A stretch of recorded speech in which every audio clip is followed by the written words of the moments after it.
Bonjour Émilie. Bonjour Julie. Tout d'abord, merci de nous recevoir au sein de vos magnifiques locaux Système U. C'est un plaisir. En plus, on est sous le soleil. Plaisir partagé. Est-ce que tu peux, en quelques mots, nous dire qui tu es ? Alors, qui je suis Moi, ce qui m'anime dans la vie, ma philosophie de vie, c'est que je pense que tout est possible à partir du moment où on s'en donne les moyens. Mon job est important pour moi, j'y passe du temps et ce qui m'anime au quotidien, ce sont les challenges et le dépassement de soi. Je fais partie aussi d'une troupe de théâtre depuis plus de 15 ans maintenant et d'avoir un projet personnel en parallèle participe à l'équilibre global de ma vie. Donc voilà, en 2 mots, je me définis comme une femme passionnée. Très bien, ça se voit. Alors, est-ce que tu peux maintenant nous dire quel est ton rôle au sein de Système U ? Alors, au sein de Système U, j'ai une double casquette aujourd'hui. Je suis directrice générale de UEP, qui est la banque interne des magasins U. Et je suis directrice des services financiers. Et, je pilote notamment toute la partie pilotage financier de la coopérative. Alors, comment on fait justement pour jongler entre ces deux rôles ? Est-ce qu'il y en a un que tu préfères ? Comment ça se passe ? Je pense que les 2 rôles sont complémentaires. Il n'y a pas une casquette que je préfère plus que l'autre. Je pense que ça me donne une vision assez transverse et ça me permet de mieux accompagner les magasins et puis de mieux piloter aussi la coopérative. Ok. Quelle est finalement ta plus grande fierté depuis que tu es arrivée au sein du groupe ? Alors, ma plus grande fierté, je dirais que quand je suis arrivée chez U, j'y suis arrivée en tant que responsable d'un service de contrôle de gestion. Au bout de 5 ans, j'avais fait le tour, je cherchais un nouveau projet professionnel et on m'a proposé de monter l'établissement bancaire. Donc ça voulait dire recommencer à zéro, renoncer au management, prendre le risque que l'activité décolle jamais et qu'on n'ait jamais l'agrément. Et en fait, j'ai pris ce risque et on m'a fait confiance. Et aujourd'hui, je suis contente de l'avoir fait parce que ça m'a permis d'évoluer et d'être là où j'en suis aujourd'hui. Donc, le risque paye au final. Tout à fait. Monex t'accompagne Système U maintenant depuis 10 ans, depuis le lancement du UEP. Voilà, pourquoi avoir créé UEP et quels étaient les objectifs et les enjeux au départ, au lancement ? Alors, on est dans un modèle coopératif où il faut apporter de la valeur au magasin. Une des problématiques remontées au magasin, c'était le niveau des commissions carte bancaire. Et donc, on a souhaité monter cet établissement bancaire pour pouvoir influer à la baisse sur ce poste de coût important en magasin.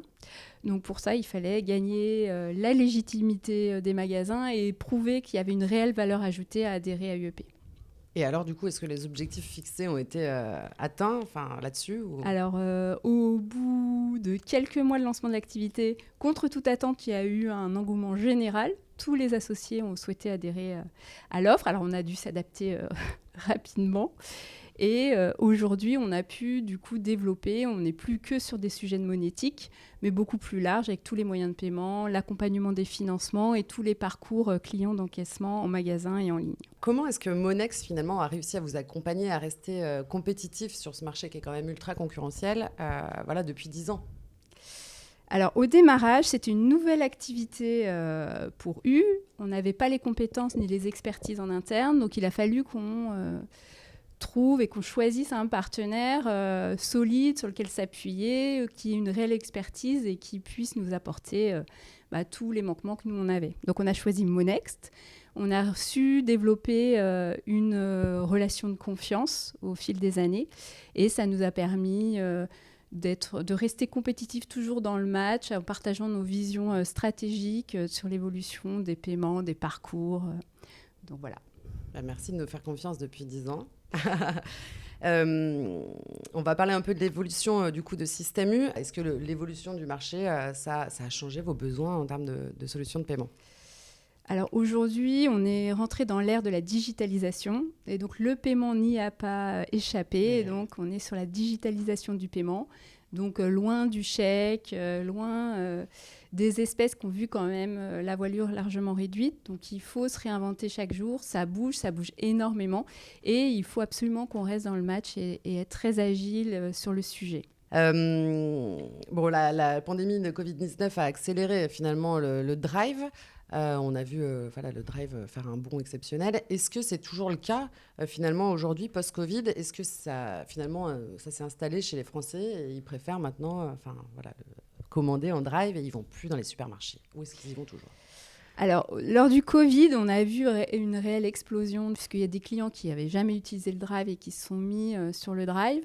Dans les prévisions, on pensait vraiment que c'était ancré définitivement.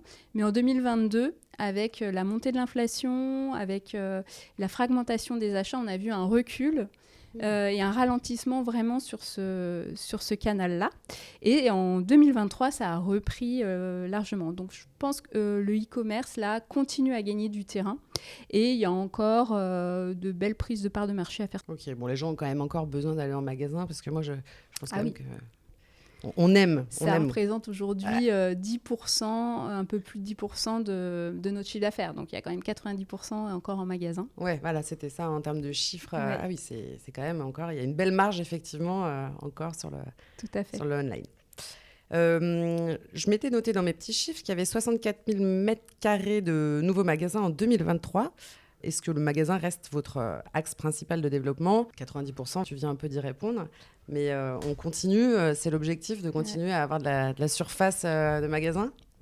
Alors, je vois que tu es bien renseignée. Effectivement, on pense qu'il y a encore sur le e-commerce des parts de marché à aller chercher, mais qu'on arrivera difficilement dans les années à venir à être au-delà de 20% de poids par rapport au magasin physique. Donc, le magasin physique reste quand même un de nos axes principaux de développement. Ok. Ça bouge sur le marché. On a parlé des rachats des magasins Casino qui ont fait quand même l'actualité, qui ont été notamment repris par Intermarché. Est-ce que vous avez envisagé à un moment donné de vous positionner ou pas du tout?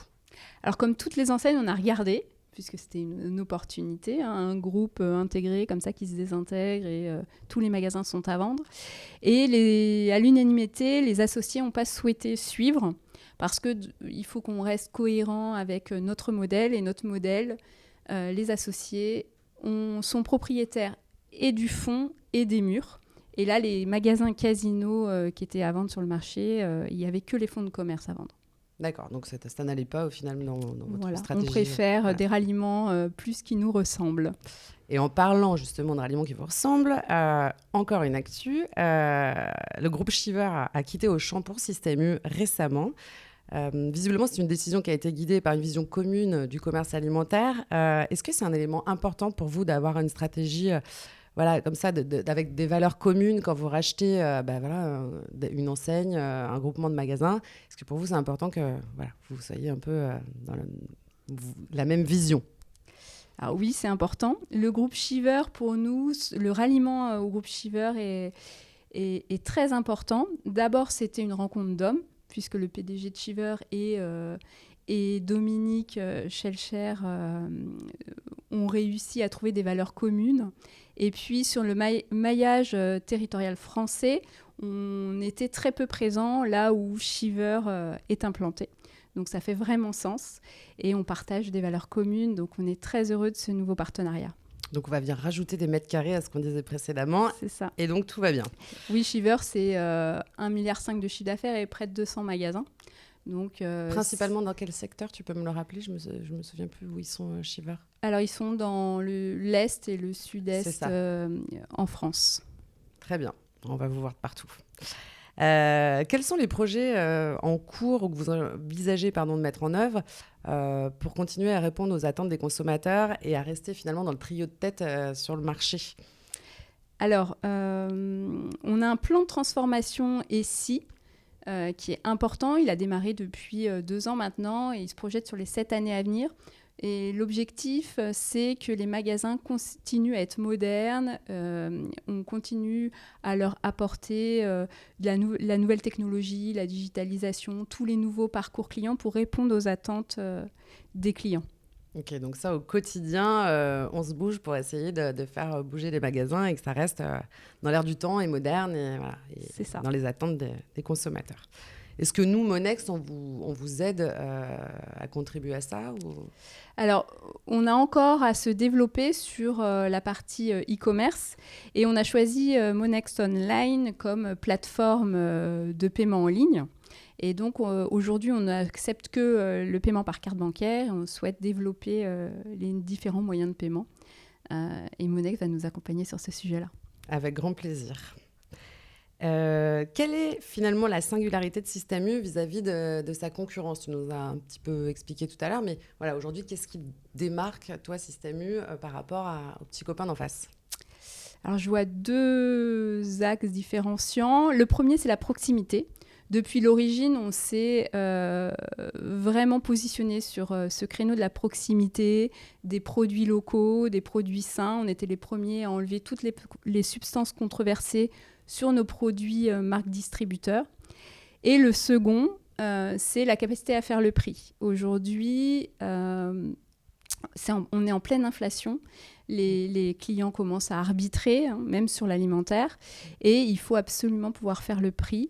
Le fait qu'on soit un modèle coopératif où toute la valeur est redescendue en magasin et où à la tête de nos magasins on est des réels entrepreneurs fait la différence et nous permet d'être très bien positionnés en matière de prix. Ouais, vous êtes compétitif par rapport à ça et effectivement aujourd'hui c'est un vrai enjeu. Quelle est la prochaine étape finalement pour l'expansion de Système U? Comment vous imaginez le magasin de demain? Tu nous as dit que vous travaillez à faire que le magasin reste toujours moderne, se digitalise, etc. Est-ce que demain, le magasin va être totalement différent? Enfin, comment vous l'imaginez? Est-ce qu'on aura des voitures volantes pour aller au supermarché? Alors, les voitures volantes, je ne sais pas. Nous, on a 2 axes de développement et d'expansion.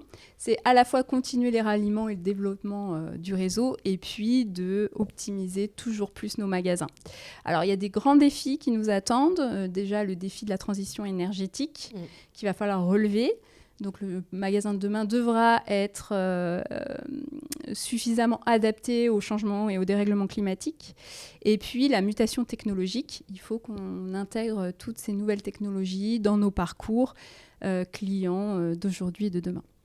Donc, de beaux challenges en perspective. Tout à fait, on ne s'ennuie jamais. Oui. Ah non, j'imagine. On va se faire un petit mot de la fin. Qu'est-ce qui ne doit jamais changer, selon toi, chez Système U? Alors moi, je pense que ce qui ne doit jamais changer, c'est le commerce à visage humain. Les valeurs de U sont fortes. Les hommes et les femmes qui travaillent sont passionnés, investis.